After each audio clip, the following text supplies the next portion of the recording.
For skin prep, I'm going to start with this classic mattifying primer, and I'm going to prime her nose and her T-zone, which is the nose and the forehead and a little part of her cheeks, because that's where she sweats.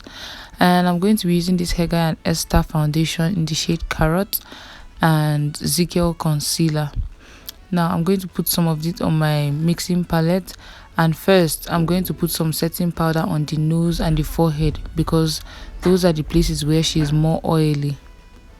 Now I'm going to make sure to start applying the foundation, and my method is dabbing. If you know me very well, you know that dabbing is like my holy grail. You dab and get the maximum coverage that you want. And as you can see, the foundation is blending beautifully on her skin. This is bridal makeup, so I want to make it as flawless and seamless as possible.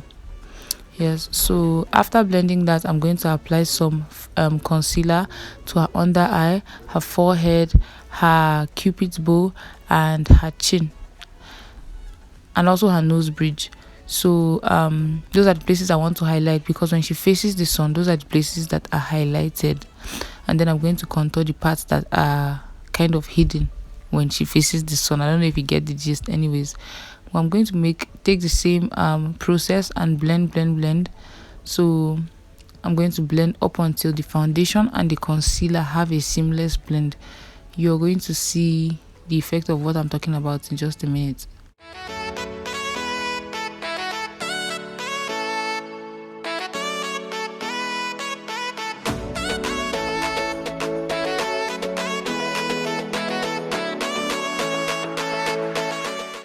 When blending the nose bridge, you want to pinch your sponge so that you don't over blend and remove your concealer out of the way.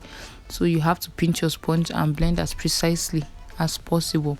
Now after that, I'm going to take my powder and a lighter shade, lighter than her, and start blending all the parts that I highlighted, because it gives a nicer base for the setting powder to sit on, and you won't have all those creases. You won't have your foundation or your concealer setting in the lines. So yeah, after blending the powder underneath the eyes and all that, I'm now going to go in with my setting powder. Now the setting powder, as you know, I do not like to bake, especially in dry season, or especially in the cases that the person has dry skin. So I use my setting powder and I press until it enters the skin, like it blends in with all the product I've applied. There will just be little on the surface, because when you're done pressing it like that, there will be no way the oil will peek out. It will stay hours and hours before you touch up. So this is my secret. I only bake the parts that are extremely oily, which is the smile lines, because sometimes foundation can settle there, and the nose bridge. After that, I'm going to also go on and apply on the forehead and the mustache area, and then the nose bridge as well. So the nose bridge, like I said, is where I bake. I'm just going to let the powder sit there. So now I'm going to go in with her powder shade and set her entire face. As you can see, once the powder shade sets on the face, not that it sets, if it disappears on the face, then that's the person's actual shade. So as you can see, there's no trace of the powder, which means it's her shade. I'm just going to blend it all over, and I'm going to take some of it to the sides of the nose, because I don't like to nose contour with a dark shade. Then I'm going to take this shade and contour her with it. Always keep your contour at the outward part, close to the ear, not close to the mouth, please. And then the reverse contouring I did in the dark skin video, you use some of the setting powder to define the contour. Next thing is blush.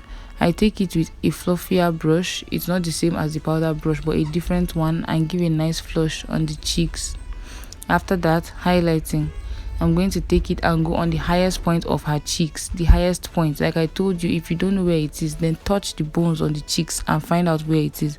It's literally the highest point. And then you go on the forehead. You also highlight the cupid's bow and the nose bridge. But then I'm going to do some parts of the face before I come back and finish that. So you're going to see the rest of the processes in the other videos.